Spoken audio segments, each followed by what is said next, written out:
آج وفاقی بجٹ برائے مالی سال 2026-27 پیش کیا گیا۔ بجٹ پیش کرنے سے قبل وزیر اعظم کی زیر صدارت وفاقی کابینہ کا خصوصی اجلاس منعقد ہوا۔ اس اجلاس میں نئے مالی سال کے بجٹ کی منظوری دی گئی۔ آئیے دیکھتے ہیں کہ اس بجٹ میں سرکاری ملازمین کی تنخواہوں میں کتنا اضافہ کیا گیا، ٹیکس میں کیا ریلیف دیا گیا، کیا ملازمین کے الاؤنسز میں بھی اضافہ کیا گیا اور پینشن میں کتنا اضافہ کیا گیا ہے۔ السلام علیکم، آپ دیکھ رہے ہیں چینل گورنمنٹ امپلائیز اپڈیٹس۔ امید ہے کہ آپ سب خیریت سے ہوں گے۔ آج کے وفاقی بجٹ میں سرکاری ملازمین کی تنخواہوں میں 7% اضافہ کیا گیا ہے۔ یہ اضافہ ایڈ ہاک ریلیف الاؤنس کی صورت میں دیا گیا ہے۔ ریٹائرڈ سرکاری ملازمین کی پینشن میں بھی 7% اضافہ کیا گیا ہے۔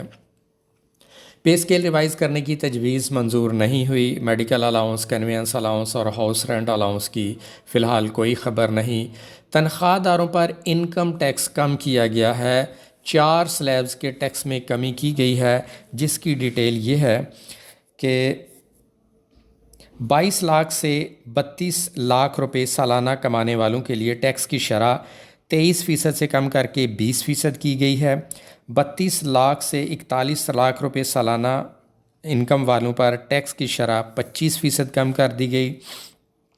41 لاکھ سے 56 لاکھ روپے سالانہ آمدن پر ٹیکس کی شرح کم کر کے 29% کی گئی ہے اور 56 لاکھ سے 70 لاکھ روپے سالانہ تنخواہ پر ٹیکس کی شرح کم کر کے 32% کی گئی ہے۔ اس طرح آمدنی کے 4 سلیبز کے تنخواہ داروں کو انکم ٹیکس میں ریلیف دیا گیا ہے۔ اس کے علاوہ تنخواہ داروں پر عائد 9% سرچارج بھی ختم کر دیا گیا ہے۔ سرکاری ملازمین کی تنخواہوں میں 7% اضافہ کیا گیا اور پینشن میں بھی 7% اضافہ کیا گیا ہے۔